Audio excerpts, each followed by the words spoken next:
déjà un grand merci aux organisateurs du colloque de m'avoir convié à cette manifestation. Et puis un grand merci aussi à vous d'être venus nombreux ce soir. Vous m'entendez pas? Faut parler très fort, d'accord. Je remercie les organisateurs de m'avoir convié ce soir et je vous remercie à vous, le public, d'être venus. L'objet de mon propos ce soir, c'est le prieuré bénédictin. J'avais choisi un titre très large, le patrimoine bâti réolais, me disant que peut-être que je ne trouverais pas assez pour meubler rien qu'avec le prieuré bénédictin, ce qui n'est pas du tout le cas. Donc je vais vraiment m'attacher au prieuré. Mon intervention ne consiste pas à faire le rapport de l'étude novatrice. En revanche, je vais essayer de dresser un bilan du savoir historique et archéologique sur le prieuré de la Réole, notamment de son église. Il aurait été en effet impensable d'organiser ce colloque de l'Entre-deux-Mers et de son identité sans aborder ce bâti qui est fondateur de la plus importante commune du Haut Entre-deux-Mers, donc la Réole. En effet, le développement de l'agglomération de la Réole est intimement lié à son prieuré, qui est installé au Xe siècle sur un promontoire calcaire qui domine la Garonne, le lit de la Garonne d'une quarantaine de mètres. Ce qui a longtemps été perçu comme une charte de donation pour une reconstruction en 977, ce qui est dit dans les anciennes coutumes, s'avère être, comme l'a démontré Charles de Goulet, une fondation du duc de Gascogne et Guillaume Sanche, qui s'associe pour cela à son frère Gombaud, qui était comte et évêque d'Agen, et également évêque de Bazas. C'est avec cette même volonté de restructuration de l'espace religieux gascon qu'il va fonder quelques années plus tard, en 1988, l'abbaye de Saint-Sauveur. Alors, le prieuré de la Réole est placé dans la mouvance de l'abbaye de Fleury, que vous avez annoncé tout à l'heure, donc Fleury qui est l'abbaye de Saint-Denis-sur-Loire, située pas très loin d'Orléans. Cette abbaye est chargée d'appliquer la règle bénédictine. Au tournant de l'an 1000, lorsqu'on confie la charge à Fleury, Fleury est un des grands centres intellectuels de l'Europe. Un de ces abbés, qui s'appelle Émoin, est un des symboles de ce événement. On connaît de lui plusieurs travaux de rédaction, dont la vie à Bonis, la Vita Abonis Gloriacensis, donc la vie d'Abon, où il rapporte son voyage en 1004 avec l'abbé Abon, qui est son prédécesseur, à la Réole, pour faire appliquer la règle bénédictine. Il témoigne notamment de l'assassinat d'Abon lors d'une rixe, avec les moines gascons et leurs serfs. Et il donne aussi de précieux indices topographiques sur le développement de la ville, indices qui ont été corroborés par les fouilles archéologiques au XXe siècle.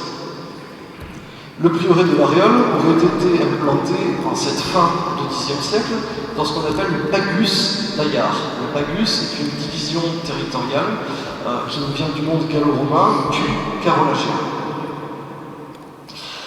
Le lieu de fondation était nommé par les Pets Skirs, qui est peut-être, d'après Jacques Gardel, en lien avec la pisciculture, puisque ça viendrait peut-être pour lui d'esquire, qui signifie pêcherie en gascon, mais l'esquire est aussi une cloche qui sonne les heures pour les religieux. Je laisse ça comme une question ouverte. C'est surtout sur un site déjà occupé depuis l'Antiquité tardive que l'on installe cette église. On retrouve un habitat dispersé dans les vallons, et il y avait déjà deux lieux de culte, Sylvie Faravel en parlait lors du dernier colloque sur la Réole, l'église Saint-Martin de la Recluse et l'église de Saint-Aignan, qui sont toutes les deux associées à des nécropoles du 7e siècle. Au XIe siècle, le pouvoir du prieur de la Réole s'étend sur 25 paroisses alentours, et de nombreuses donations sont associées au développement économique du bourg. Tout ceci donc a pu assurer des revenus substantiels à la communauté au XIe siècle. Le bourg se constitue durablement autour du prieuré, ici, et on a même un faubourg qui est attesté lors d'un différend avec l'évêque de Bazas en 1081, ce qui sous-entend qu'on avait déjà eu notre première enceinte à cette époque-là.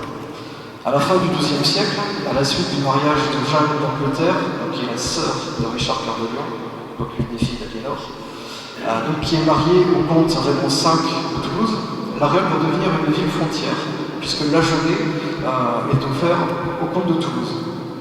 Cette nouvelle situation stratégique va nécessiter l'établissement d'une fortification qui va représenter le pouvoir ducal. Donc ça sera d'abord sous forme d'une tour fortifiée, ce qui deviendra ensuite le château de Calsos. Cette fondation a lieu en 1186 d'après les chroniqueurs mauristes. Je pense qu'il faut plutôt la placer après 1196, qui est la date du mariage. C'est aussi à une date proche que l'on va engager le chantier de grande envergure qui va donner lieu à cette église. Alors, trois questions me sont venues tout de suite à l'esprit. D'abord, est-ce que cette reconstruction est motivée par un accroissement important de la population? Probablement non, car bien que l'église Saint-Pierre soit dorénavant paroissiale, à la place de Saint-Martin de la Recluse, plusieurs indices nous laissent penser que le développement démographique de la ville n'est pas très important en cette fin du XIIe siècle. La seconde enceinte ne va entourer la première enceinte que d'un périmètre supplémentaire de 10 à 60 mètres. En fait, elle englobe les points stratégiques économiques, marché Moussel, marché qui est près de l'hôtel de ville. Elle ne traduit pas un développement significatif de la démographie. Ensuite, deuxième question, c'est est-ce que, parce qu'on a choisi le site à côté pour la tour fortifiée, est-ce que cela nécessitait le déplacement de l'église? C'est pas impossible. Mais le prieuré est établi, puisque le prieuré est établi dans ce quart sud-ouest, et a priori,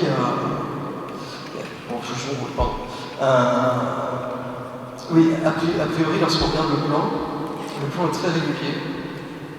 Et souvent, à l'inverse, c'est quand il y a des irrégularités que ça indique qu'on s'installe sur un site où il y avait déjà une construction. Donc, le prieuré est bien installé dans ce coin-là, mais est-ce que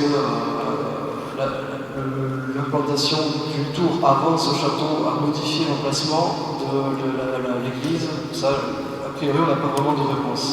Et ensuite, la troisième question, c'est est-ce que ce lancement d'un nouveau chantier d'une grande église a un lien avec la mise en place d'un pouvoir communal vers 1200?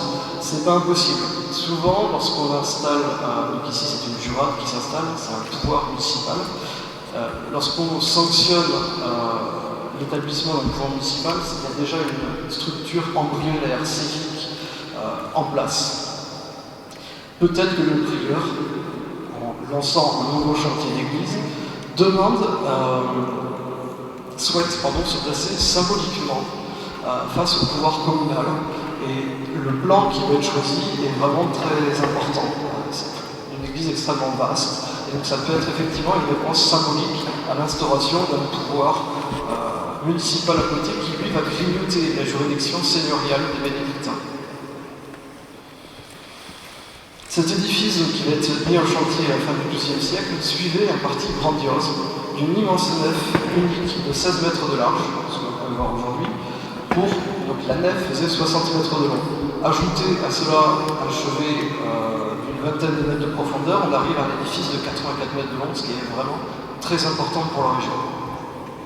Il est traité selon un parti gothique, bien que le décor monumental soit encore empreint du monde romain. Que ce soit pour les formules végétales, dans l'utilisation de gros masques que vous pouvez voir un peu partout autour de nous, ainsi que dans les épées tailloirs ou dans les décors d'entrelacs des impostes. Nous ne connaissons pas les dates d'achèvement de l'édifice en date de 1252, mais à cette date-là, la ville se rebelle contre le pouvoir du sénéchal, et des séditieux vont prendre le contrôle du château qui est situé à l'ouest de l'église, parce que la nef contrôlait en hauteur cet ancien château, ce château. Est-ce que le château empiétait-il déjà sur le prieuré? On ne sait pas. Mais en tout cas, le duc va demander que l'on détruise une partie de la nef, les 3 premières travées, donc il restera les 3 dernières, ceci en 1254. Il semble que la hauteur de la nef fut considérablement diminuée également dans ce qui reste au niveau de la hauteur des fenêtres. Vous pouvez regarder par exemple, au niveau de l'appui des fenêtres, c'est l'ancienne hauteur de l'arasement. Une indemnité va être offerte par le duc Henri III en 1989, mais finalement on se rend compte que ce XIIIe siècle va être très dur pour notre prieuré, puisqu'on va porter atteinte physiquement au prieuré, à son droit de haute justice en installant un prévôt, et également dans la nature de ses revenus. Mais la richesse du monastère reste encore substantielle, comme l'a prouvé Jean-Bernard Marquette, même lorsque l'on installe en 1303 la collégiale de Saint-Michel. Le prieuré reçoit encore les revenus de la cure, notamment ceux des sacrements, et nomme 2 prébendes à la nouvelle collégiale. Il a aussi la présentation du curé et la totalité des oblations. Certains auteurs avançaient que la chapelle de la Madeleine, qui était située au sud-est de l'église, servait alors d'annexe paroissiale. Toujours d'après Jean-Bernard Marquette, au XIVe siècle, les sacrements se déroulent encore dans l'église Saint-Pierre et le baptême s'opère dans la chapelle de la Madeleine. Toutefois, au vu de son emplacement, à l'intérieur de l'enclos prieurale et son vocal de la Madeleine, me font penser que peut-être, lors de sa fondation, il y avait une destination initiale funéraire d'Ossuaire, comme le parlait tout à l'heure Christian Gensbachter. Certains suggèrent encore, comme Jacques Gardel, que la 3e enceinte, cette vaste enceinte que vous pouvez voir ici, extérieure, est projetée lors de la fondation de la collégiale en 1303, puisqu'ils imaginent difficilement qu'on ait installé cette collégiale hors les murs. Toujours est-il que la ville, au XIVe siècle, va être en proie au conflit. De 1324 à 1442, elle va changer 7 fois de main. Elle va subir de nombreux sièges, et on peut se demander quels dégâts a pu subir le prieuré à cette date. Le château, lui, continue d'être agrandi ou renforcé durant les différents conflits, comme en 1374, lors de la prise de la ville par le duc d'Anjou. Et on ne connaît toujours pas donc, ces retombées du conflit et de l'accroissement militaire sur le prieuré. C'est donc probablement avant le conflit du XIVe siècle que l'on va mettre en chantier le pseudo-transept, les 2 bras de transept que vous pouvez voir au nord et au sud. L'octroi d'indulgence en 1311 par Clément V et le pastorat de 2 cardinaux de sa propre famille, Arnaud Frigier puis Raymond de Lotte, pourrait donc apparaître comme la période la plus propice pour la réouverture du chantier. Au sortir de la guerre de Cent Ans, la ville, son commerce fluvial, mais aussi le revenu foncier ont considérablement baissé. La ville a perdu de son importance stratégique. Les bénédictins, même partout en France, perdent beaucoup de leur pouvoir au XIVe et au XVe siècle. La ville n'est plus frontière, mais elle peut compter sur la reprise progressive du trafic, notamment sur l'exportation du vin et du pastel. Les remparts sont redressés et l'église Saint-Michel est reconstruite en 1539. Il ne semble pas qu'il y ait de travaux majeurs à la fin du XVe siècle ou au début du XVIe siècle à l'église Saint-Pierre, et la communauté se réduit à une dizaine de moines, une vingtaine tout au plus, sans les dires de Laurent Coste. L'église et le monastère sont ruinés suite au siège de la ville en 1562 par les Huguenots, puis une nouvelle fois en 1577 lorsqu'ils prennent la ville. À partir de là, la chapelle de la Madeleine, qui est située ici, semble désaffectée, et quelques travaux d'entretien signalés par Bouteilles s'opèrent, comme le renouvellement de la charpente en 1611. C'est la congrégation de Saint-Maur qui va donner vraiment un renouveau au prieuré que l'on connaît. Elle est fondée en 1618 à l'image de la congrégation réformiste Saint-Vanne qui était installée à Verdun.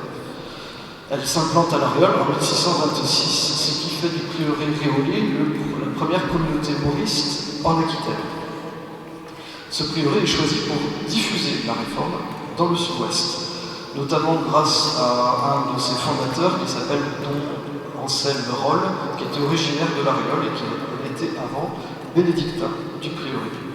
Avant l'arrivée des mauristes, les moines dépendaient, par leur affiliation au Fleury, de la congrégation des Exempts, puisque leur maison mère avait adhéré à cette congrégation en 1588. L'application de la réforme mauriste à l'Aréole n'est effective que 2 ans plus tard, puisqu'il a fallu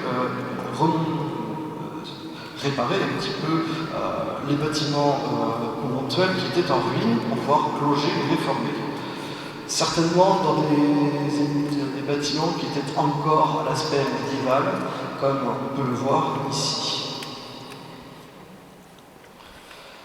Les premières restaurations vont toucher à partir de 1635 l'aménagement de l'église, sans doute dépouillée à cette époque-là, la mise en état d'une sacristie, ici, et puis d'une bibliothèque. Je rappelle l'importance du travail intellectuel chez les mauristes, et notamment l'importance de la bibliothèque chez eux. Les mauristes vont hériter de 191 monastères essentiellement bénédictins en France, qui hébergeaient des archives qui dataient de plusieurs siècles. Ils vont notamment publier, à partir de ces recherches dans les archives, des documents très importants, dont la Gallia Christiana. Et rien que pour rappel, à Bordeaux, l'église Sainte-Croix est devenue aussi mauriste. Et dans ce qui reste du bâtiment conventuel, la bibliothèque occupait la totalité du dernier étage, qui est très grand, cet étage. Pour vous dire l'importance des bibliothèques pour les mauristes. Donc c'est une des premières choses qu'ils vont redresser en arrivant ici. Sur un plan des environs 1650, qui correspond au plan de la vue cavalière précédente, on peut voir que les logis des officiers les plus importants sont individualisés, comme celui du prieur ou encore du chambrier. Ces maisons sont éclatées en fonction, notamment, à cause plutôt, des jardins qui sont situés ici.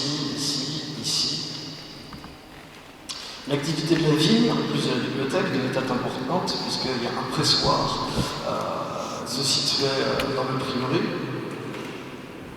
Et puis les fonctions paroissiales sont toujours assurées.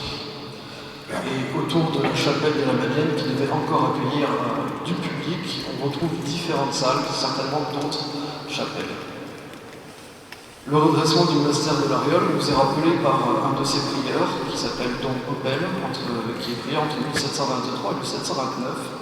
Sur le plan d'un architecte urbain Théry, les 3 travées de la nef vont être voûtées selon un parti sexpartite, induit par le rythme des supports et le développement des colonnettes qui étaient alors en place. Avant, on avait une nef qui était charpentée depuis les destructions opérées au XIIIe siècle. La construction se déroule de 1687 à 1690, opérée par un constructeur bordelais qui s'appelle l'Espérance, et bien nommé. Il fallut exaucer considérablement les murs vitraux de la nef pour que les voûtes rattrapent la hauteur de celle du chevet.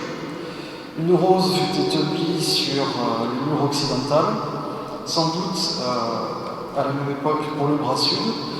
Logiquement, la tribune qui est située derrière nous fut réalisée après le gros œuvre. Je n'ai pas la date, mais je pense qu'on peut dater du tout début du XVIIIe siècle. Quant à l'aménagement liturgique, les stalles, les autels et la chaire de l'église, qui est conservée à la chapelle de l'hôpital, elles sont exécutées en 1691 par un sculpteur gautois de Bourdon qui s'appelle Jean Tournier. Actuellement, 13 stalles de l'église sont conservées aux Basses d'Agenais. D'après les témoignages de Brutails, le châssis de la porte indique une date qui est de 1673. Les travaux de l'église achevés, c'est le chantier monumental du Grand Logis qui est lancé en 1704 et qui va s'achever vers 1760 sur les plans de Maurice Murcie. La forgerie dont on vous parlera est l'œuvre de Blaise Charpu. Les travaux de l'église donc sont achevés malheureusement quelques années avant la Révolution. En février 1791 a lieu la dissolution de la congrégation et donc la dispersion du très beau mobilier de l'Aréole. Aujourd'hui, la présente chaire qui ornait l'église de Saint-Michel est ici et il faudra attendre 1847 pour que l'église Saint-Pierre redevienne paroissiale. Après ces présentations historiques, je vais m'attacher à quelques éléments architecturaux importants, remarquables. Et donc revenir sur différentes théories qui avaient été lancées tout au long du XXe siècle.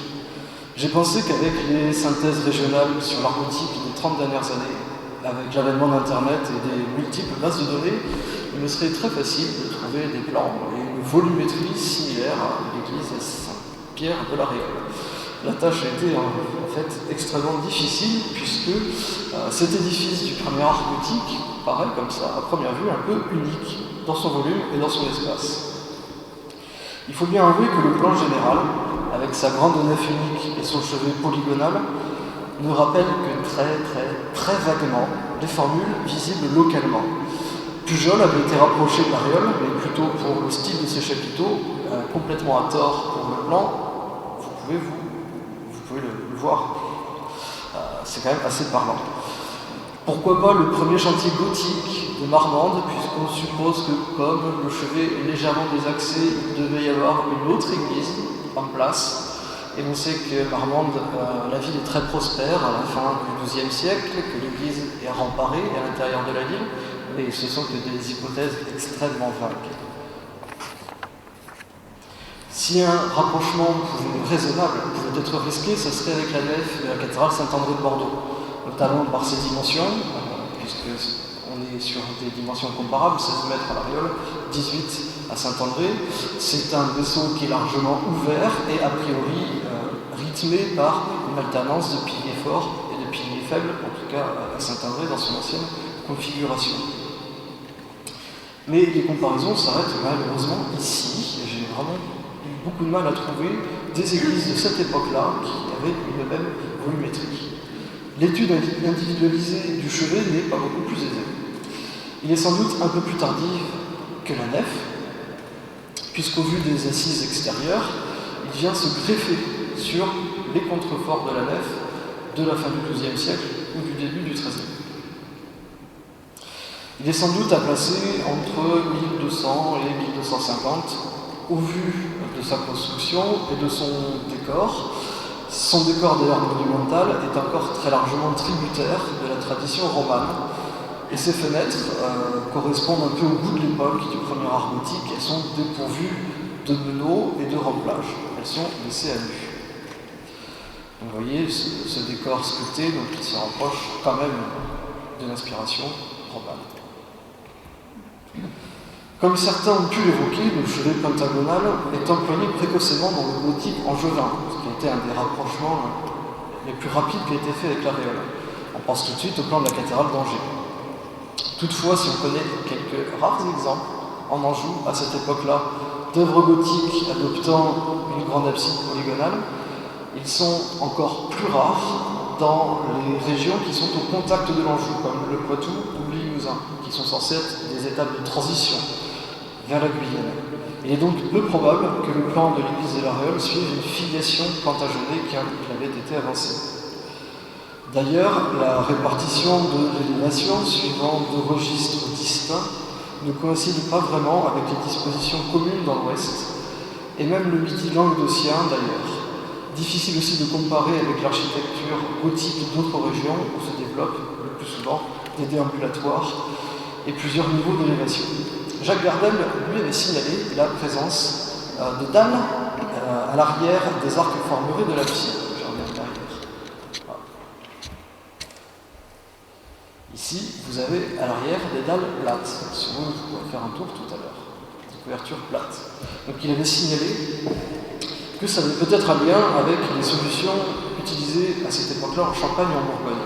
Alors il est vrai qu'on trouve cette disposition dans les chapelles rayonnantes de Saint-Rémy de Reims, grand édifice des années un petit peu avant 1200, et puis que d'autres édifices du gothique septentrional utilisent ce type de couverture dallée. Mais pour moi, cette utilisation n'a rien à voir avec un modèle régional, mais plutôt parce que dans ces régions, on utilise beaucoup la coursière. Et si on vient réceptionner les arcs formurés sur des colonnes qui reposent sur le passage, et que les fenêtres, elles, sont plaquées derrière, on a un espace ici qu'il faut couvrir. Ça pose notamment pour moi la question de cette couverture, cette dalle, est-ce qu'elle ne peut pas correspondre au-dessus à un passage? C'est ce qui est le cas notamment à la chapelle de Saint-Germain-en-Laye, qui correspond ici, ces dalles plates, à un passage qui était situé au-dessus. Ici, on peut imaginer que cette corniche, probablement du XIXe siècle, était peut-être située plus haute, et qu'on est peut-être sous la charpente un passage installé. Plus généralement, on observe à l'Ariole une tradition architecturale qui est propre à l'Ouest médiéval, héritée des édifices à fil de coupole romans. Les constructeurs, au moyen d'un mur qui est relativement mince, moins d'1,50 m, et de contreforts relativement simples, ont réussi à maîtriser le contrebutement en pierre d'un vaisseau extrêmement vaste et relativement élevé, puisque près d'une vingtaine de mètres de haut.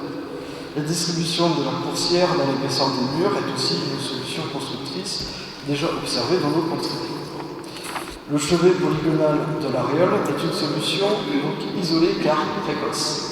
Dans l'ouest et le sud-ouest, ces chevets datent généralement du XIVe siècle, de l'extrême fin du XIIIe au milieu, dans certains exemples, comme à la collégiale Saint-Thierry de Saint-Thierry-la-Perche. Toutefois, ce rapprochement fonctionne très mal, puisque le décor du chevet girondin ne peut pas être rejeté à une date aussi tardive dans le XIIIe siècle. Par contre, les liens avec la sculpture limousine de Saint-Thierry ne sont pas inintéressants.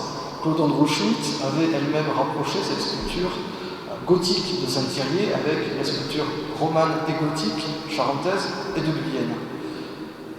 En effet, les chapiteaux de l'Ariole appartiennent à une grande famille commune à la fin du XIIe siècle et au XIIIe siècle que l'on va rencontrer dans tout l'ouest de la France. Des masques grotesques, des bustes et aussi des protomées vont animer ce décor végétal qui est relativement simple, qui est au goût de l'époque, ce qu'on appelle des feuilles lisses, des feuilles d'eau qui ont cet aspect cartilagineux, ou encore parfois des feuillages très stylisés, accrochés. Dans les chapiteaux de l'Ariole, la figure anthropomorphe, on ne connaît pas avec exactitude le degré d'intervention lors des restaurations des Mauristes au XVIIe siècle. Il semble qu'un grand nombre de chapiteaux relèvent davantage de l'interprétation moderne, comme cet exemple. Mais quelques-uns pourraient même conserver des dispositions authentiques, je vous rassure. D'autres même semblent être des remplois romans, comme ici au sud de l'arc triomphal qui ouvre le chevet. Ils cohabitent, tous ces exemples, avec des décors qui sont résolument gothiques, que l'on pourrait placer à peu près au milieu du XIIIe siècle. Ici, nous sommes dans l'abside. Les liens sont évidents entre l'Ariole, vous avez déjà été souligné, entre l'Ariole et les sculptures monumentales de la fin du XIIe siècle de la région, comme Blasimont, Ox, qui est un exemple de remploi de la Sauve, ou encore Notre-Dame-du-Bourg à Langot. Plus proche de nous aussi, on avait la maison Seguin, avec ici un petit clin d'œil à l'Audois. Les horizons géographiques peuvent être largement élargis au Limousin, à la Saintonge, à l'Angoumois, ou encore au Poitou, qui sont les régions privilégiées des transferts stylistiques durant tout le long du Moyen-Âge dans l'Ouest médiéval. L'arasement de la nef, opéré au milieu du XIIIe siècle, va réduire considérablement l'espace disponible et les dispositions, les possibilités d'extension pour l'Église. On pense probablement, à raison, que le pseudo-transept va être mis en chantier au tout début du XIVe siècle. Cette période correspond à l'abbatiat de deux cardinaux qui sont liés à la famille de Clément V, dont on connaît sa grande générosité avec sa région d'origine, et on a aussi, donc, je vous l'avais déjà signalé tout à l'heure, l'octroi d'indulgence papale en 1311. L'élévation de cette construction est basse et très épurée. Le portail nord semble daté de cette même campagne, mais son relatif dépouillement est probablement lié au vandalisme et des guerres de religion. Toutefois, aucun vestige de socle ou de dais ne subsiste, et quantité de claveaux paraissent, les claveaux c'est des pierres qui constituent la voussure, quantité de claveaux paraissent venir de la période moderne. Donc les éléments actuels sont très largement insuffisants pour qu'on juge de l'œuvre médiévale, et voilà, son aspect est vraiment très éloigné de ce qu'il devait être à l'époque médiévale.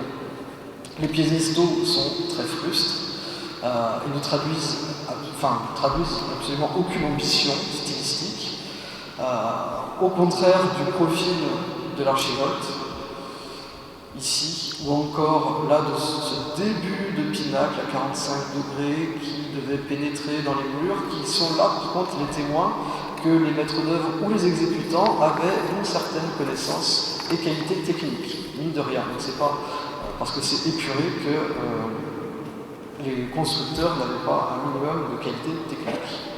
L'élévation devait être beaucoup plus importante, car je vois mal ici ce contrefort s'achever de manière aussi nette, abrupte, et le gable, lui, paraît, lui, totalement moderne. L'élévation du clocher et du bras nord sont concomitantes de la même campagne. Il paraît à peu près sûr qu'il devait exister un autre clocher avant ce début du XIVe siècle, mais où était sa position? Aucune réponse à vous apporter. Sa position ici au nord pourrait peut-être renvoyer, parce qu'il est plus proche du bourg, plus proche des habitants. Au XIVe siècle, c'est l'époque où la vie des civils commence à être rythmée par les cloches des églises. Ça peut être une hypothèse pour sa position ici au nord de l'église. À l'intérieur, donc la chapelle nord est extrêmement dépouillée et tout ce qui est normalement habité dans le décor gothique, le feuillage, ici est resté nu. Cette pauvreté se rencontre très fréquemment au XIIIe siècle, au contact des édifices cisterciens, même dans la région Grand Montain, voire même chez certains augustins. Pourtant, je vous ai dit ici qu'on était au XIVe siècle.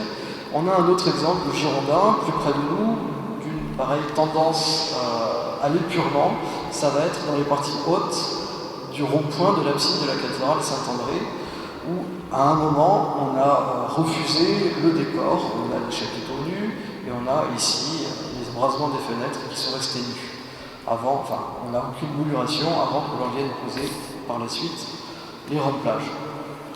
Donc effectivement, cette datation au début du XIVe siècle, malgré ce fort dépouillement peut paraître totalement juste. On peut voir ici que l'élévation était plus importante qu'elle n'est aujourd'hui, puisque l'ouverture a été scindée en deux au XIXe siècle. Les maçonneries du bras nord sont aussi perturbées que le sont celles du bras du bras sud que le sont autant que celles du bras nord, voire plus. On voit assez aisément ici, dans ce petit essai, que les murs qui sont tendus entre les différents chaînages sont postérieurs. En fait, ces chaînages correspondent aux anciens contreforts.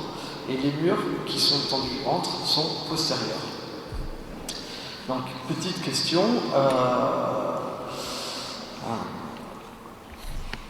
Par rapport à la datation de cette construction, à l'intérieur, la structure monumentale qui est placée donc sur les supports, donc qui sont les parties qui sont au droit des contreforts, donc qui paraissent les plus anciennes, correspondent à l'art floral du XIVe siècle, et même plus précisément du deuxième quart du XIVe siècle.